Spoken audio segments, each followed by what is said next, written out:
Materials we use: ink pad, soap and water, fingerprint record sheet, scratch paper. Start from the left side of your right index finger. Gently and uniformly roll your finger to the right side of the ink pad. On the scratch paper, place the left side of your ink finger down. Hold this finger with your left thumb and gently roll to the right side while keeping a constant pressure to the finger to avoid smearing.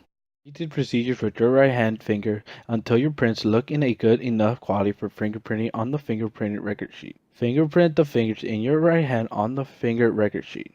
Repeat these procedures with the fingers in your left hand. Set the fingerprint record sheet aside to let the ink dry completely. Wash your hands thoroughly with soap and water. Compare the fingerprints to the ones found in the crime scene. There are three different patterns of fingerprints: loops, whorls, and arches. Loops are prints that recur back on themselves to form a loop shape divided into radial loops, pointing toward the radius bone or thumb, and ulnar loops pointing toward the ulna bone or pinky. Loops account for approximately 60% of pattern types, while whorls form circular or spiral patterns like tiny ripples. There are four groups of whorls: plane or concentric circle, central pocket loop where a loop has a whorl at the end, or double loop, which has the two loops that create an S-like pattern, and an accidental loop, which basically is a loop that is irregular shaped. Whorls make about 35% of the pattern types. But on the other hand, arches create a wave-like pattern and include plane arches and tented arches. Tented arches rise to a sharper point than plane arches. Arches make about 5% of all pattern types. These pattern types are used to make initial comparisons and include or exclude a known fingerprint from further analysis. To match a print analysis, use the Minochet or RIDS characteristics to identify specific points on a suspect fingerprint with the same information in a known.